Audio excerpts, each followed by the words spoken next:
Ассаламу алейкум достор. Магазинге келсем, ушул агам мени күтүп олтурган экен, атайын токтомушка кайрылайын дедим эле деп. Өздөрү спортчулар.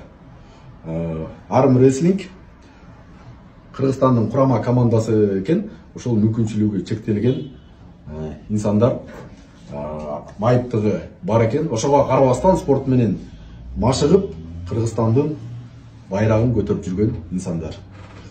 Спорт мекиндеги жамаатыбыздын атынан аздыр көптүр болсо да ушул командасына, жамаатына колдоо кылып, футболка жасап бердик. Подарочный кылып эле. Жакшылыктарга ийиңиздер, ийгиликтердин үстүндө жүрүңүздөр. Ар дайым Кыргызстандын байрагын көтөрүп, Спорт мекендерine чоң рахмат. Ошо бизде кайгыгер карабай, ошо буйрукмай берейин деп элек, өздөрү жасап ошо убакытын бизге бөлдү. Сиздерге чоң рахмат. Алла разы болсун. Болду. Анан агайыңызга салам дагы. Сиздерде Камега агайыма чоң салам. Ошо мага үлгү болгон агайыма чоң салам. Болду.